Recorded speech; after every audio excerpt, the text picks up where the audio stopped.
नमस्कार मित्रों, मेरा नाम है आदित्य। आप देख रहे हैं एडवोकेट आदित्य यूट्यूब चैनल। जब भी पति पत्नी में विवाद होता है, दोनों अलग अलग रहना शुरू कर देती है, दोनों के मध्य मुकदमेबाजी शुरू हो जाती है। और ऐसे में यदि उनका बच्चा होता है तो जो सबसे ज्यादा नुकसान जाता है वो बच्चे का जाता है।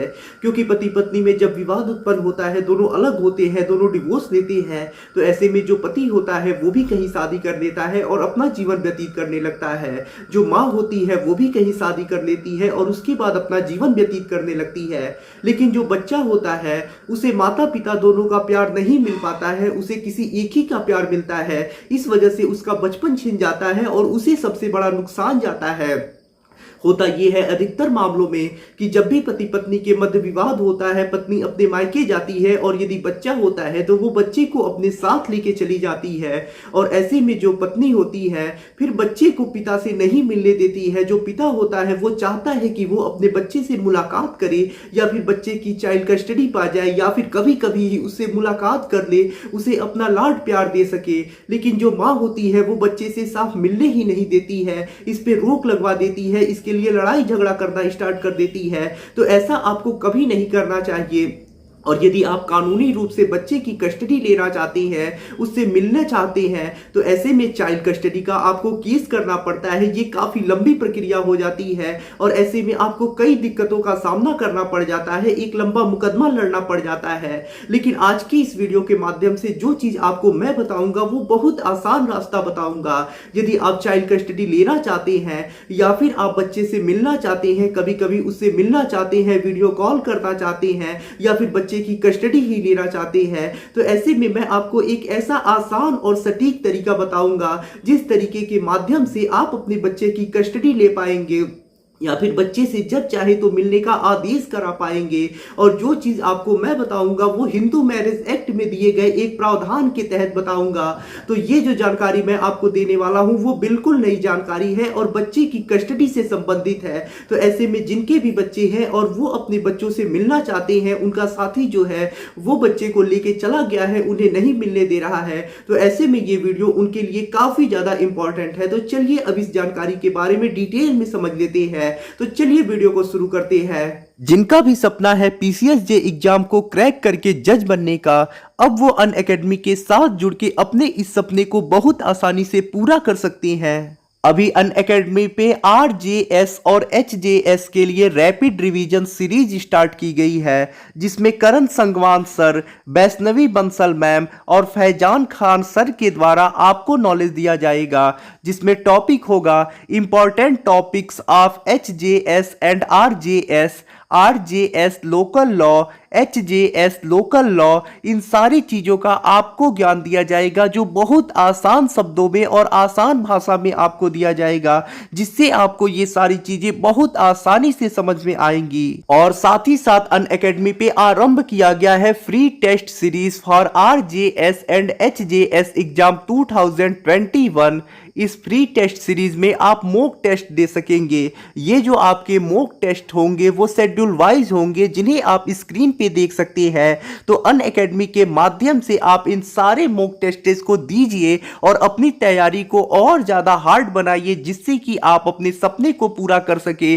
और आरजेएस और एचजेएस वालों के लिए ये जो मॉक टेस्ट होंगे वो काफ़ी ज़्यादा इंपॉर्टेंट होंगे, तो ऐसे में इसे आप मिस बिल्कुल भी ना करें। और साथ ही साथ अनअकैडमी पे रूटीन वाइज क्लासेस भी चलती हैं, जिन्हें आप स्क्रीन पे देख सकते हैं। अभी 19 अक्टूबर से 21 अक्टूबर तक अनअकैडमी पे सब्सक्रिप्शन लेने पे भी ऑफर चल रहा है। सब्सक्रिप्शन लेने का जो चार्ज है वो आप स्क्रीन पे देख सकते हैं। सब्सक्रिप्शन लेते समय ASRI10 प्रोमो कोड का यूज करके 10% डिस्काउंट भी आप ले सकते हैं। यदि मान लीजिए आप पति हैं और ऐसे में आपकी जो पत्नी है वो मायके चली गई है और आपके बच्चे को भी वो साथ लेके चली गई है, और ऐसे में आप चाहते हैं कि बच्चे की कस्टडी आपको मिल जाए या फिर कभी कभी आप बच्चे से मिल लें, तो ऐसे में आपके पास पहला ऑप्शन तो यही होता है कि आप चाइल्ड कस्टडी का केस करें और उसी केस में एक आदेश कराएं कि बच्चे से मुझे मिलने दिया जाए। लेकिन ये काफी लंबी प्रक्रिया होती है और काफी दिनों तक आपको मुकदमा लड़ना पड़ता है। इसके लिए बहुत सारे नियम है, उन सबको आपको फॉलो करना पड़ता है, तभी ऐसा आदेश हो पाता है।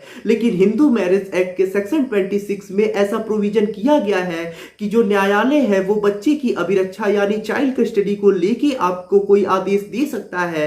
यदि न्यायालय के अधीन कोई भी हिंदू मैरिज एक्ट से संबंधित केस चल रहा है तो आपको उसी केस में हिंदू मैरिज एक्ट के सेक्शन 26 के अधीन एक एप्लीकेशन देना होता है जो बच्चे की कस्टडी से संबंधित होता है, जिसमें आप बच्चे की कस्टडी मांग सकती हैं या फिर बच्चे से कभी कभी मिलना मांग सकती हैं या फिर बच्चे की शिक्षा को लेके कुछ मांग सकती हैं, बच्चे की भरण पोषण से संबंधित मांग कर सकती हैं। तो इस प्रकार से यदि बच्चे से संबंधित आपको कोई भी रिलीफ मांगना है, चाहे कस्टडी हो, चाहे शिक्षा से संबंधित हो, चाहे मेंटेनेंस से संबंधित हो, तो आप हिंदू मैरिज एक्ट से सेक्शन 26 में इसकी मांग कर सकती है। चाहे पति हो या पत्नी हो, दोनों इसकी मांग कर सकती हैं। यदि मान लीजिए बच्चे को पति ने रख लिया है तो ऐसे में पत्नी इसी धारा के अंतर्गत एप्लीकेशन देगी। यदि मान लीजिए पत्नी ने रख लिया है तो जो पति है वो इसी धारा के अंतर्गत एप्लीकेशन देगा। लेकिन शर्त यह है कि कोई ना कोई केस हिंदू मैरिज एक्ट के अधीन चलना चाहिए, जैसे सेक्शन 9 का केस चल रहा हो, सेक्शन 10 का केस चल रहा हो या फिर डिवोर्स का ही केस चल रहा हो। तो यदि कोई भी केस चल रहा हो तो इसी केस के अंतर्गत आपको एक सेक्शन 26 का एप्लीकेशन देना होता है। तो सबसे पहले तो मैं आपको बता देता हूं कि हिंदू विवाह अधिनियम की धारा 26 में क्या प्रावधान किया गया है। हिंदू मैरिज एक्ट सेक्शन 26, इस सेक्शन में अपत्यों की अभिरक्षा के बारे में प्रावधान किया गया है। अपत्य का मतलब होता है संतान। इस अधिनियम के अधीन होने वाली किसी भी कार्यवाही में न्यायालय अप्राप्त अपत्यों की अभिरक्षा, भरण पोषण और उनके शिक्षा के बारे में यथासंभव उनकी इच्छा के अनुकूल समय समय पर ऐसे आदेश पारित कर सकेगा और डिक्री में ऐसे उपबंध कर सकेगा जिन्हें वो न्यायसंगत और उचित समझे, और डिक्री के पश्चात इस प्रयोजन से अर्जी द्वारा किए गए आवेदन पर ऐसे अपत्य की अभिरक्षा, भरण पोषण और शिक्षा के बारे में समय समय पर ऐसे आदेश और उपबंध कर सकेगा जो ऐसी डिक्री अभी प्राप्त करने की कार्यवाही के लंबित रहते ऐसे डिक्री या अंतरिम आदेश द्वारा किए जा सकते थे, और न्यायालय पूर्वतन किए गए ऐसे किसी आदेश या उपबंध को समय समय पर प्रसंहृत या निलंबित कर सकेगा अथवा उसमें फेर फार कर सकेगा। तो यदि हिंदू विवाह अधिनियम की धारा 26 को मैं आपको आसान शब्दों में समझाऊं तो आप यही समझिए कि यदि आप हिंदू विवाह अधिनियम के अंतर्गत कोई भी मुकदमा लड़ रहे हैं और ऐसे में आपका जो साथी है वो आपके बच्चे को रख लिया है या फिर बच्चे के संबंध में आप कोई भी रिलीफ मांगना चाहती है, जैसे कस्टडी मांगना चाहते हैं, उसके शिक्षा से संबंध में मांगना चाहते हैं, उसकी जो मेंटेनेंस है उससे संबंधित मांगना चाहते हैं, तो इस प्रकार की जो भी बच्चों से संबंधित मांग है आप हिंदू विवाह अधिनियम की धारा 26 के अंतर्गत कर सकते हैं। तो जैसे देखिए आपकी जो पत्नी है वो आपके बच्चे को लेके चली गई है, तो ऐसे में आप बच्चे की कस्टडी लेना चाहते हैं, तो इसी धारा के अंतर्गत आपको कोर्ट में एक आवेदन देना होगा। यानी जो भी आपका हिंदू विवाह अधिनियम के अंतर्गत मुकदमा चल रहा होगा उसी मुकदमे के अंतर्गत आपको एक प्रार्थना पत्र देना होगा जो धारा 26 के अंतर्गत दिया जाएगा, और इसमें आप जो भी बच्चे से संबंधित रिलीफ मांग रहे हैं उसको आपको दर्शाना होगा। जैसे मान लीजिए आपकी पत्नी बच्चे को लेके चली गई है और आप चाहते हैं कि कभी कभी बच्चे से मिलने का आदेश कर दिया जाए, जैसे 15 दिनों पे ये आदेश कर दिया जाए कि बच्चे से जो पत्नी है वो पति को मिलने दे, यानी पुत्र को अपने पिता से 15 दिनों पे मिलने दिया जाए और इस प्रकार का आदेश कर दिया जाए, तो आपको एक आवेदन कोर्ट के अंतर्गत करना होगा और इसी प्रकार की चीजें लिखनी होगी कि जो बच्चा है वो माँ के पास है और मैं चाहता हूं कि प्रति 15 दिनों पे मुझे बच्चे से मिलने दिया जाए। जब आप इस प्रकार का आवेदन कर देते हैं तो उसके बाद आपकी पत्नी जो है उससे आपत्ति मांगी जाएगी, यानी पहले आप आवेदन करेंगे, उसके बाद जो सामने वाली पार्टी है वो उस पर अपना आपत्ति लगाएगी, उसके बाद इस पे आर्गूमेंट होगा और यदि कोर्ट को लगेगा और ये कोर्ट न्याय संगत समझेगा तो ऐसे में जो भी रिलीफ चाहे कोर्ट दे सकता है। कोर्ट यहां तक आदेश कर देता है कि बच्चे की जो अभिरक्षा है वो मां को से हटा के पिता को दे दिया जाए, या फिर बच्चे से कभी कभी मिलने का आदेश कर देगा, बच्चे की भरण पोषण से संबंधित आदेश कर देगा। न्यायालय को जो उचित लगेगा उस प्रकार का आदेश न्यायालय कर सकता है।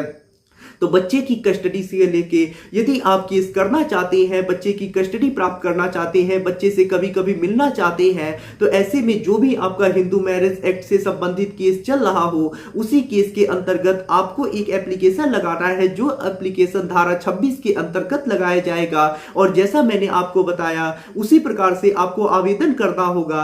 यदि आप हिंदू विवाह अधिनियम की धारा 26 की ड्राफ्टिंग करवाना चाहते हैं, यानी प्रार्थना पत्र बनवाना चाहते हैं, तो इसके लिए आप मेरे व्हाट्सएप पे मैसेज करिएगा, या फिर इसके बारे में डिटेल में जानना चाहते हैं, या फिर कोई भी आपकी कानूनी समस्या है और आप उससे परेशान हैं और आप मुझसे फोन पे बात करके अपनी कानूनी समस्या का समाधान प्राप्त करना चाहते हैं, तो डिस्क्रिप्शन चेक करिएगा, वहां पे बताया गया है कि आप किस प्रकार से मुझसे फोन पे बात कर सकते हैं। और इस वीडियो को समाप्त करने से पहले मैं आपको एक खुशखबरी देना चाहता हूं। मैं अपनी एक किताब लिख रहा हूं जिसका नाम है legal guider for husband in matrimonial cases. इस किताब में जो भी पारिवारिक मामले होते हैं, जो भी पारिवारिक विवाद होते हैं, जो भी मुकदमेबाजी होती है, उन सबसे संबंधित जो संपूर्ण ज्ञान है वो आपको दी गई है। यदि आप किसी फील्ड से हैं, यदि आप ये किताब पढ़ लेते हैं, तो ऐसे में पारिवारिक मामलों से संबंधित जो भी मुकदमेबाजी होती है उसके आप 60 से 70% खुद मास्टर बन जाएंगे और खुद समझ जाएंगे कि मुझे अपना मुकदमा किस प्रकार से लड़ना है। अगर आपको ये वीडियो पसंद आया हो तो वीडियो को लाइक करें, अपने दोस्तों के साथ शेयर करें, और यदि आप चैनल पे नए हैं तो चैनल को सब्सक्राइब करके बेल आइकन को दबाएं। मिलते हैं नए वीडियो के साथ अगले दिन, तब तक के लिए जय हिंद, जय भारत।